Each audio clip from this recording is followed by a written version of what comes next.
Estamos prestes a testar os limites do seu reflexo de vômito com um tour pelos cardápios mais repugnantes da história. Estamos falando de filhotes de camundongos afogados em vinho pela saúde, centenas de aves fermentando dentro de uma foca por meses, e uma torta de lampreia parasita que realmente matou um rei. Isto não é apenas uma lista de comidas estranhas. É a prova de que nossos antepassados tinham estômagos de ferro e absolutamente zero regulamentações sanitárias. Aqui estão 33 pratos históricos que vão fazer você querer abraçar sua geladeira. 1. Vamos começar devagar com uma deliciosa bebida da China e Coreia antigas, uma coisinha chamada vinho de camundongos. Imagine que você está se sentindo mal, então visita um curandeiro tradicional que lhe oferece um tônico de saúde. Ele lhe entrega uma garrafa de vinho de arroz, e ao olhar mais de perto, você vê dezenas de minúsculos camundongos recém-nascidos, rosados e sem pelos, flutuando lá dentro. Isso não é uma pegadinha. Este era um tratamento médico legítimo. O processo consistia em pegar uma ninhada de camundongos, com no máximo 3 dias de vida, e afogá-los no vinho. A garrafa era então selada e deixada para fermentar por mais de 1 ano. A lógica, se é que se pode chamar assim, era que a essência vital dos camundongos infundiria o álcool com potentes propriedades curativas, curando tudo, desde asma até insuficiência hepática. É o tipo de cura que faz você se perguntar se não preferiria simplesmente continuar doente. 2. Nas vastas paisagens congeladas do Ártico, encontrar suas verduras diárias é um desafio. Então, o que os povos indígenas da região fizeram? Terceirizaram o trabalho para uma rena. Uma iguaria verdadeiramente única era o conteúdo parcialmente digerido do estômago de uma rena. Logo após uma caçada, eles cortavam cuidadosamente o estômago para acessar a massa quente e pastosa de líquens, musgos e gramíneas que o animal havia pastado. Essa pasta pré-mastigada e semi-fermentada era uma fonte vital, e muitas vezes a única, de vitaminas e minerais essenciais. Pense nisso como o smoothie original da natureza, pré-batido por um especialista de 4 patas. Era um ato brilhante de sobrevivência, garantindo que nada fosse desperdiçado. Mas também era uma refeição que exigia que você se acostumasse com a ideia de comer algo que já havia sido comido uma vez. 3. Se você achou o último intenso, permita-me apresentar o kiviak, um alimento de inverno dos Inuites da Groenlândia, que é uma verdadeira aula magistral em fermentação extrema. A receita é simples, mas horripilante. Primeiro, você pega uma foca e remove suas entranhas, deixando uma bolsa de pele oca. Depois você enfia até 500 pequenas aves marinhas, chamadas araus, dentro da cavidade. Penas, bicos, tudo. Uma vez bem compactado, você costura a abertura, sela as costuras com gordura de foca para servir de barreira contra as moscas, e então enterra tudo sob uma pilha de pedras por 3 a 7 meses. As aves fermentam lentamente nos sucos da foca, decompondo-se em uma pasta pungente, com textura de queijo e incrivelmente rica em energia. É comido cru, geralmente durante celebrações. É um prato que leva meses de preparação para um sabor que provavelmente vai te assombrar por toda a vida. 4. Suécia. Adoramos os vossos móveis e a vossa música pop, mas precisamos de falar sobre o surströmming. Este arenque do Báltico fermentado detém o título indiscutível de um dos alimentos com o cheiro mais repugnante do planeta Terra. O peixe passa por uma salga mínima, apenas suficiente para impedir que apodreça, e depois continua a fermentar dentro de uma lata selada. Este processo gera uma intensa pressão interna, fazendo a lata inchar como uma bomba de desenho animado. Quando finalmente se perfura a lata, um ato que deve ser feito ao ar livre e de preferência debaixo de água, liberta-se um apocalipse olfativo. O aroma é uma mistura devastadora de ovos podres, vinagre e manteiga rançosa. Várias companhias aéreas importantes proibiram-no nos seus voos, classificando as latas pressurizadas como um potencial risco explosivo. É menos um alimento e mais uma experiência social para descobrir quem são os seus verdadeiros amigos. 5. Imagine um brunch de domingo perfeito com uma torre alta de panquecas. Agora, imagine que essas panquecas não são douradas, mas de um negro profundo e vampírico. Em partes da Escandinávia e dos países bálticos, isto é uma realidade com as panquecas de sangue. A receita é exatamente o que o nome sugere.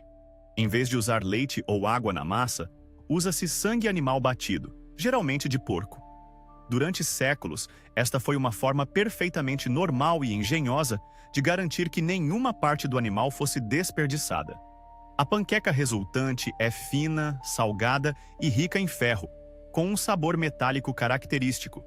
São frequentemente servidas com compota de airelas, porque aparentemente uma colherada de fruta doce é tudo o que se precisa para se distrair do facto de que o seu pequeno almoço parece algo que o Drácula prepararia depois de uma noite particularmente bem-sucedida. 6. Há muitas formas de apreciar uma sopa, mas ter a refeição a olhar de volta para si com olhinhos pequenos e brilhantes geralmente não é uma delas. Bem-vindo ao mundo da sopa de morcego, um prato encontrado em partes da Ásia e das ilhas do Pacífico. A preparação é brutalmente simples. Um morcego inteiro é fervido, frequentemente em leite de coco com gengibre e especiarias, e servido inteiro na sua tigela. Estamos a falar do pacote completo: pelo, asas coriáceas e uma pequena cara com presas a espreitar do caldo. Quem já o comeu diz que a carne é tenra, mas a experiência é dominada pelo famoso odor almiscarado do morcego, semelhante à urina, que se intensifica durante a cozedura. É um prato que parece especificamente concebido para desafiar a sua coragem, o seu reflexo de vômito e a sua crença fundamental de que a comida não deveria parecer uma decoração de Halloween. 7. A corte Tudor na Inglaterra era um lugar de imenso poder, intriga política e comida completamente exagerada. Um exemplo perfeito: o enterro das aves. Isso não era apenas um prato, era uma declaração de riqueza obscena e uma proeza de engenharia culinária. Era uma boneca russa feita de carne. Um chefe pegava uma ave pequena, como um pombo, enfiava-o dentro de um frango, enfiava esse frango dentro de um ganso e depois enfiava esse ganso dentro de um enorme peru. Este colosso emplumado era então assado durante horas. O objetivo não era criar uma refeição perfeitamente cozinhada e deliciosa. Era praticamente impossível cozinhar todas as camadas de forma uniforme. A questão era criar um espetáculo, uma atração de parar o olhar que provava que o anfitrião era tão rico que podia dar-se ao luxo de transformar um bando inteiro de aves numa única peça central absurdamente decadente. 8. Falemos de uma iguaria japonesa chamada umisomen, que se traduz lindamente como macarrão do mar. Soa elegante, não soa? A realidade, porém, é significativamente mais viscosa. Não se trata de macarrão feito de trigo, mas sim dos fios de ovos emaranhados, de um amarelo vivo, de uma lesma do mar gigante conhecida como lebre do mar. Estas criaturas põem os seus ovos em longas fitas gelatinosas semelhantes a esparguete, que são depois recolhidas e comidas completamente cruas, geralmente com um pouco de molho de soja. Os comensais descrevem a textura como uma experiência sensorial única, em que cada minúsculo ovo estala na boca, libertando uma explosão salgada de sabor a oceano. É um prato sofisticado, mas exige que se ultrapasse o conceito fundamental de que se está a comer os filhos crus e por nascer de uma lesma do mar viscosa que vive no fundo do mar. 9. Os antigos romanos adoravam os seus condimentos tanto como nós adoramos ketchup, mas o seu molho número 1 faria o seu estômago revirar-se. Chamava-se garum, um molho de peixe fermentado que era regado basicamente sobre tudo, desde pão a sobremesas. Para fazer este ouro líquido, pegava-se nas vísceras, guelras e sangue de peixes como cavala e anchova. Dispunham-se em camadas com quantidades absurdas de sal num grande tanque de pedra. E depois, deixava-se toda aquela pasta horrenda a apodrecer ao sol quente do Mediterrâneo durante meses. O fedor era tão lendariamente nauseabundo que as fábricas de garum eram legalmente obrigadas a ser construídas fora dos limites da cidade. E, no entanto, este sumo pungente de vísceras de peixe fermentadas era um artigo de luxo, com as variedades mais finas a custar uma fortuna. Era o maior símbolo de estatuto em Roma, provando que se era suficientemente rico para fazer toda a refeição saber ao fundo de um barco de pesca. 10. Viajemos até os Andes para conhecer uma bebida tradicional e refrescante com um ingrediente secreto muito pessoal. A xixa de Jora é uma cerveja de milho fermentado que tem sido produzida há milhares de anos. O processo começa com o milho, mas a chave para liberar os seus açúcares fermentáveis não era a levedura como a conhecemos, era a saliva humana. O método tradicional exigia que os produtores, geralmente mulheres da comunidade, mastigassem bem punhados de farinha de milho e depois cuspissem a polpa encharcada resultante num grande recipiente comunitário de água morna. As enzimas da saliva quebravam os amidos, dando início ao processo de fermentação. Era uma peça brilhante e eficaz de biotecnologia antiga. Mas também significa que cada gole de xixa tradicional era o produto de um festival coletivo de cusparadas. Isso realmente muda o significado de colocar um pouco de si mesmo no seu trabalho. 11. Da natureza selvagem e agreste do Canadá e do Alasca, vem um prato que prova que nenhuma parte de um animal deve ser desperdiçada, nem mesmo as mais improváveis. Estou falando do focinho de alce em gelatina. Esta iguaria começa com a mandíbula superior de um alce, fervida durante horas com cebolas e especiarias. Depois que os pelos grossos podem ser facilmente arrancados e a carne está macia, a carne e a cartilagem do focinho são cortadas em pedaços finos, colocadas de volta no caldo e deixadas a arrefecer. A gelatina natural dos ossos e da cartilagem faz com que toda a mistura se solidifique num bloco firme, trêmulo e carnudo, como uma terrina feita a partir da cara de uma criatura. Alguém, em algum momento da história, olhou para o focinhão engraçado de um alce e decidiu: aposto que isto ficaria fantástico se tivesse a consistência de gelatina. 12.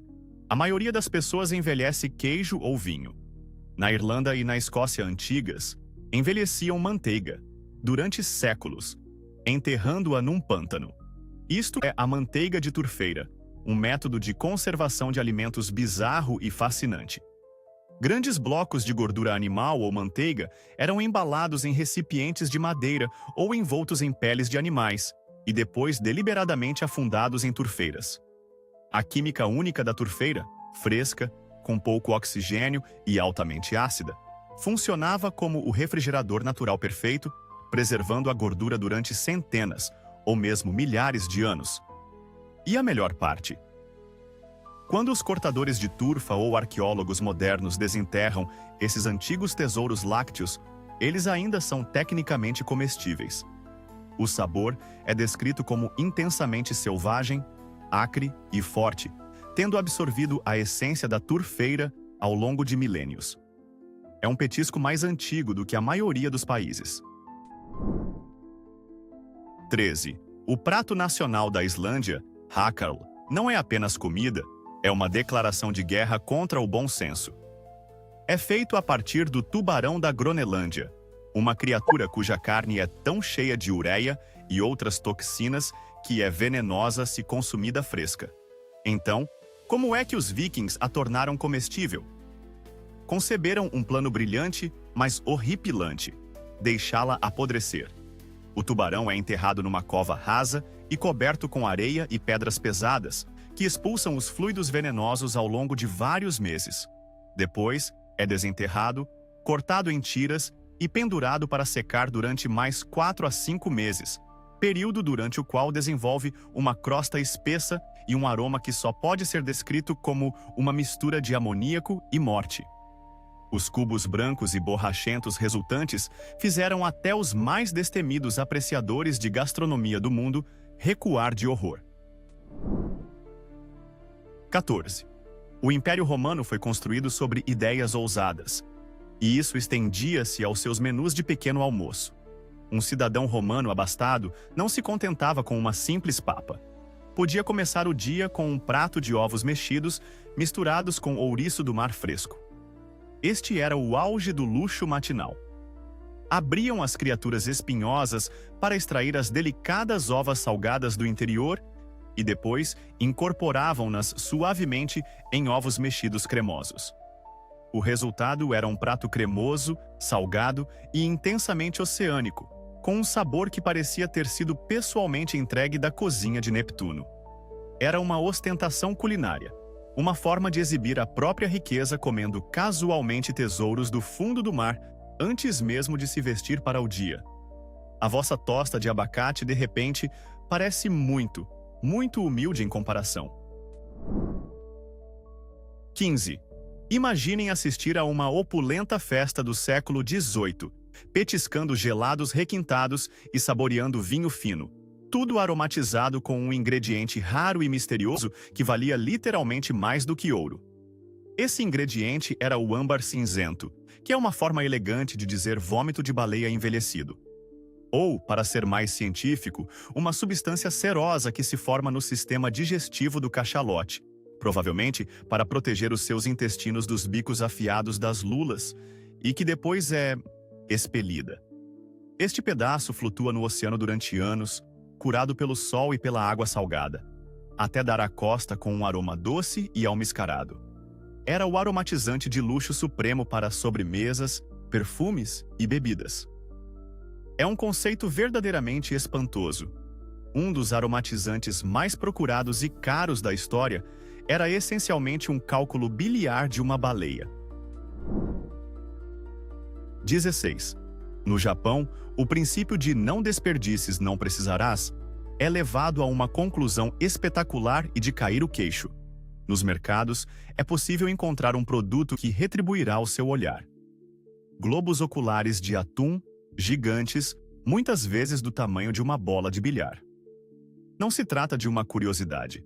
É uma refeição comum e acessível.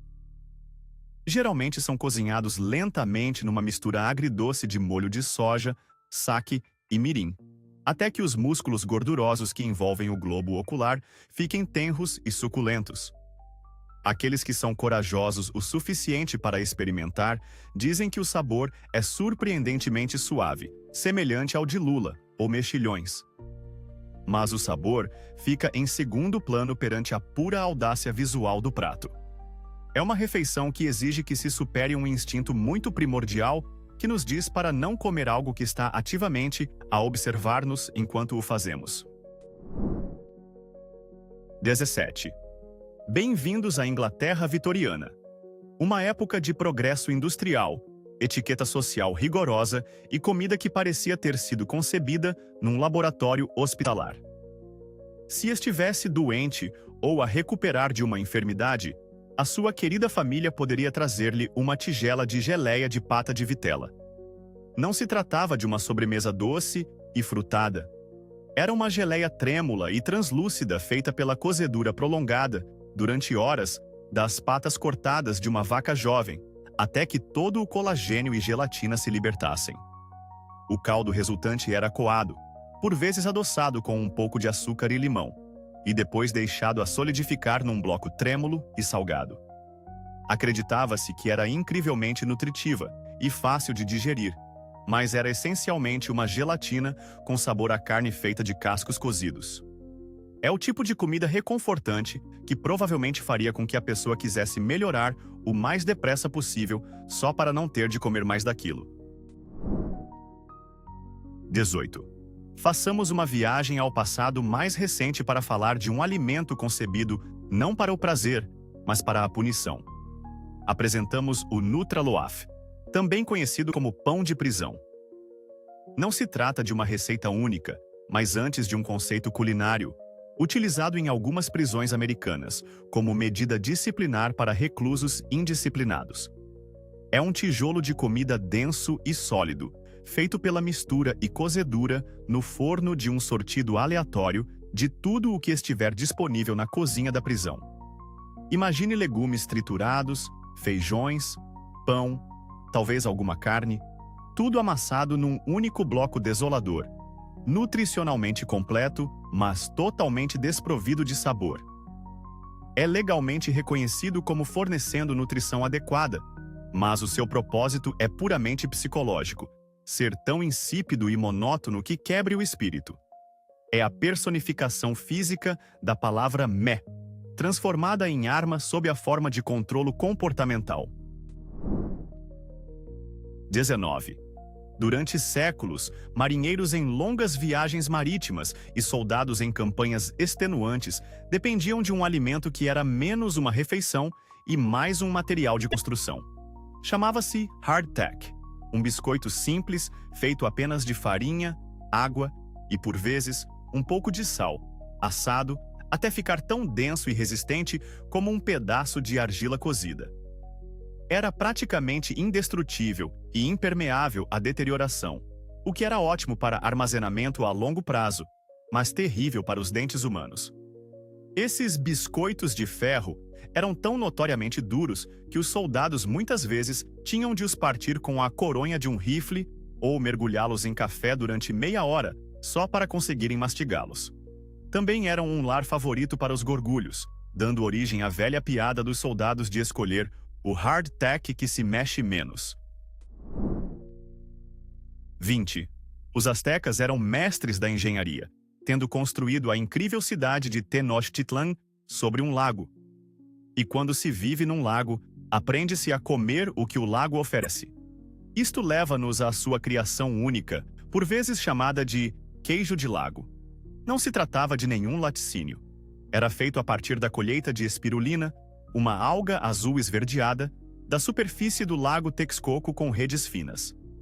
Essa pasta verde vibrante era então prensada em bolos e seca ao sol, resultando num alimento rico em nutrientes e repleto de proteínas, com um sabor forte, semelhante a queijo e salgado.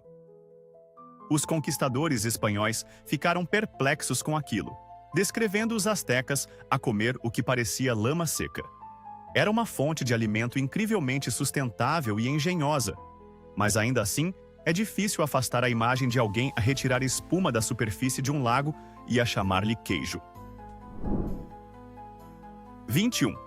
Na maior parte do mundo ocidental, se um agricultor vê um fungo estranho, acinzentado, semelhante a um tumor, a crescer no seu milho, vê uma colheita doente que precisa de ser destruída. No México, vêem uma iguaria. Este fungo chama-se huitlacoche, ou carvão do milho, e tem sido um ingrediente venerado na culinária mexicana desde o tempo dos astecas.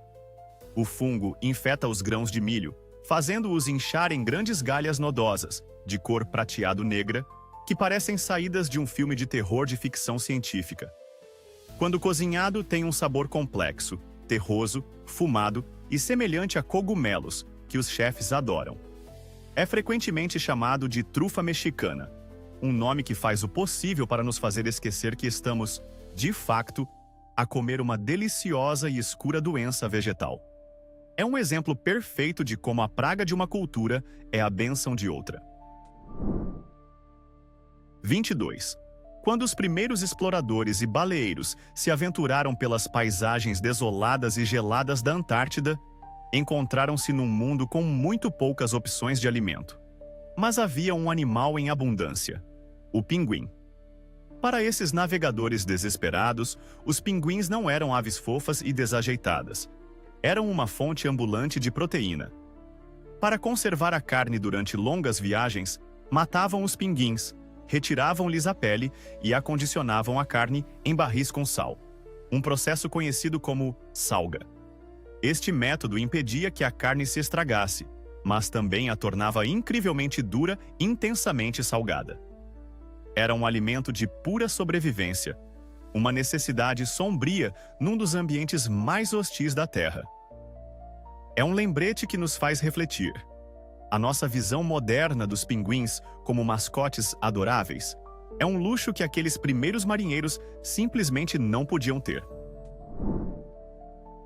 23. Durante milhares de anos em toda a Ásia, uma das iguarias mais apreciadas do oceano tem sido o humilde pepino do mar, Não se trata de um vegetal. É uma criatura coriácea, semelhante a uma lesma, que varre o fundo do oceano. E prepará-lo para comer é uma tarefa hercúlea.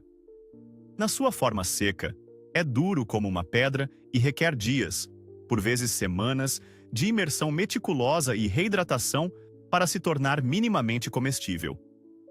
Uma vez preparado, tem uma textura muito particular, gelatinosa e ligeiramente elástica, que absorve o sabor de tudo aquilo com que é cozinhado. Embora seja venerado pela sua textura e supostos benefícios para a saúde, para os não iniciados é como mastigar um pedaço de geleia cartilaginosa e sem sabor que costumava ser um aspirador vivo do fundo do mar. 24. A Escócia é conhecida pela sua cozinha robusta e sem rodeios, e nada encarna melhor esse espírito do que o Skirlie. Na sua essência, este prato é apenas aveia, mas está a um mundo de distância da sua doce papa de pequeno almoço. Para fazer Skirlie, tosta-se aveia grossa numa frigideira com uma generosa quantidade de gordura de vaca quente ou sebo, até ficar com um sabor a frutos secos e estaladiça. Frequentemente, adicionam-se cebolas para dar mais sabor. Era uma forma barata e saciante de acrescentar substância e uma textura crocante e salgada às refeições, muitas vezes usado como recheio de aves ou servido como acompanhamento de batatas. Mas sejamos honestos sobre o que estava a acontecer aqui. Estamos essencialmente a fritar aveia em pura gordura animal. É o tipo de prato que nos faz sentir as artérias a endurecer a cada dentada deliciosa e gordurosa. É simples, é pesado e é descaradamente escocês. 25. Em meados do século XX, o futuro da alimentação parecia muito com uma experiência científica, e nada prova isso melhor do que a invenção do pão enlatado. Não se tratava apenas de pão armazenado numa lata, era pão que era literalmente assado dentro da lata. A massa era colocada numa lata untada, selada e depois cozida a vapor, transformando o pão num cilindro perfeito, sem crosta e com uma umidade inquietante. Para servir, abria-se ambas as extremidades da lata e deslizava-se o tubo pálido e denso de pão, que depois podia ser cortado em pequenas rodelas perfeitas. Era uma maravilha de conveniência para a sua época, mas tem o aspecto inconfundível de um alimento que nunca deveria ter existido na natureza. Parece menos algo vindo de uma padaria e mais um adereço de desenho animado, um pão perfeitamente redondo que desafia toda a lógica e estética do pão tradicional. 26. Muito antes da invenção dos frigoríficos ou da conservação moderna em latas, as pessoas tinham de ser criativas com o armazenamento de alimentos a longo prazo, o que nos traz a iguaria do século XVII, conhecida como pombos em conserva. O processo era uma obra-prima de preservação. Pombos roliços eram assados ou cozidos e depois meticulosamente desossados. A carne era compactada firmemente num pote de barro e, eis a parte crucial, completamente submersa numa espessa camada de manteiga clarificada. Uma vez endurecida, a manteiga criava um selo hermético, protegendo a carne da deterioração durante meses. Quando se queria um petisco, bastava partir o selo de manteiga e servir-se. Era uma forma rica, decadente e incrivelmente prática de conservar carne, mas também significava que a despensa continha frascos de aves sepultadas num túmulo dourado de gordura. 27. O rei Henrique I de Inglaterra tinha uma obsessão notória por um alimento em particular: a torta de lampreia. As lampreias não são peixes. São criaturas ancestrais, sem maxilas parasitas, que parecem enguias demoníacas. Agarram-se a outros peixes com uma boca horrenda, em forma de ventosa, repleta de círculos concêntricos de dentes afiados, e sugam-lhes o sangue. Apesar da sua aparência monstruosa, eram consideradas uma iguaria suprema na Europa medieval. Eram assadas em tortas elaboradas, muitas vezes guisadas num molho rico feito do seu próprio sangue e vinho. O rei Henrique adorava-as tanto que, no ano de 1135, Contra os conselhos do seu médico, terá comido em excesso uma abundância de lampreias e morreu pouco depois. Foi literalmente morto pelo seu petisco favorito. Este é o único alimento da nossa lista com um número confirmado de vítimas reais. 28. Durante séculos, o rio Tâmisa, em Londres, não era apenas uma via navegável. Era uma fonte primária de alimento para os habitantes da cidade. E uma das capturas mais populares que se contorciam nas suas profundezas turvas era a enguia. Isso levou à criação de um prato londrino quintessencialmente operário: a torta de enguia. As enguias recém-pescadas eram cortadas em pedaços, espinhas e tudo, e assadas numa torta com uma crosta de massa simples, frequentemente acompanhada de um molho salgado de salsa.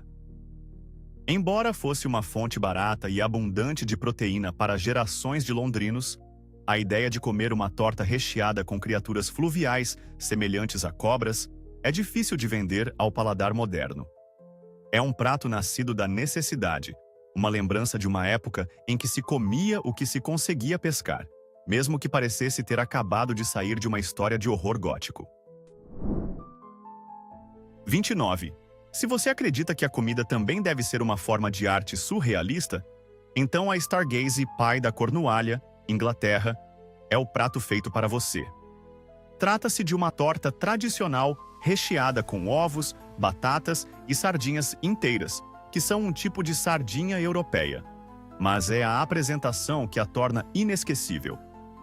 As cabeças dos peixes são deixadas intactas e dispostas de modo a espreitar através da crosta de massa, com os seus pequenos rostos de peixe a olhar para cima em direção ao céu, como se contemplassem a sua própria e deliciosa perdição. A lógica por trás dessa disposição bizarra era, na verdade, prática. Permitia que os olhos saborosos das cabeças dos peixes escorressem para baixo e regassem o recheio da torta durante o cozimento. Prática ou não, o resultado final é uma refeição que parece uma trágica instalação artística aquática, e é garantido que será o prato mais memorável em qualquer jantar. 30. Nos banquetes medievais e do período Tudor, o espetáculo à mesa era tão importante quanto o sabor da comida. E nenhum prato era mais espetacular ou bizarramente vaidoso do que o pavão cozido. Para preparar essa atração principal, o pavão era cuidadosamente esfolado, garantindo que a sua magnífica plumagem permanecesse completamente intacta. A ave era então assada ou cozida. Uma vez pronta, era meticulosamente revestida novamente com a sua própria pele e penas, frequentemente com o bico dourado à folha de ouro e as suas impressionantes penas da cauda abertas em leque, como se ainda estivesse viva.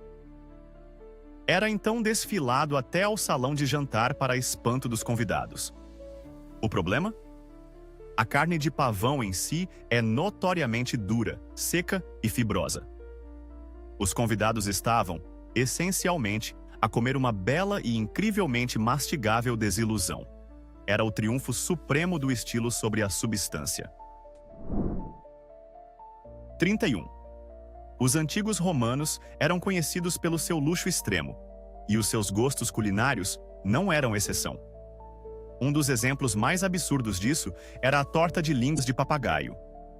Os romanos abastados acreditavam que, ao comer as línguas de aves conhecidas pela capacidade de imitar a fala humana, como papagaios e rouxinóis, podiam aprimorar a própria eloquência e sagacidade. Como resultado, enviavam caçadores para capturar milhares dessas aves, remover minuciosamente as suas minúsculas línguas e assá-las todas numa única torta extravagante. Não se tratava de sabor, tratava-se de consumo ostentatório numa escala ridícula. Era um prato que exigia o abate de incontáveis aves belas e falantes apenas para que um senador rico pudesse servir uma entrada numa festa que simbolizava o quão rico e entediado ele era. 32. Os Tudors tinham um verdadeiro talento para dar nomes às coisas, e nenhum nome de sobremesa na história é mais maravilhosa e desconcertantemente absurdo do que Farts of Portingale, peidos de Portugal. Antes que a sua imaginação dispare, Este não era um prato que envolvesse flatulência real. Era um pequeno pastel ou bolo fofo, provavelmente semelhante a um beignet ou a um filhos moderno, feito com ovos, açúcar e especiarias, e depois frito até inchar de ar. O nome provavelmente vinha de uma combinação da sua natureza arejada e fofa, com a sua suposta origem portuguesa. Ainda assim, é preciso admirar a pura confiança de um chefe que conseguia apresentar uma sobremesa delicada a uma corte real e anunciar, sem um pingo de ironia, que estava a servir a todos um prato de peidos portugueses. É um nome que garante que ninguém jamais esquecerá a sua sobremesa. 33. Durante a Quaresma, os católicos praticantes eram proibidos de comer carne às sextas-feiras, mas o peixe era permitido. Isto levou a algumas interpretações teológicas muito criativas sobre o que, exatamente, constitui um peixe. No século XVII, o bispo de Quebec, ao decidir sobre a questão para as terras ricas em castores da América do Norte, tomou uma decisão histórica. Ele declarou que o castor, devido à sua cauda achatada e escamosa e ao seu estilo de vida aquático, podia ser classificado como peixe para fins culinários. Isto significava que os católicos podiam alegremente banquetear-se com suculentas e gordurosas caudas de castor às sextas-feiras sem pecar. Não se tratava apenas de um costume local peculiar. Era uma decisão eclesiástica oficial. É um exemplo histórico perfeito de encontrar uma brecha deliciosa e divinamente sancionada quando se tem mesmo vontade de comer churrasco. Mas é uma sexta-feira na Quaresma. Então, da geleia de cara de alce ao perfume de vômito de baleia, viajamos pelos apetites mais questionáveis da história. Mas eu sei com certeza que esta lista está incompleta. Cada país, cada cultura tem aquele prato lendário e de revirar o estômago sobre o qual os locais sussurram.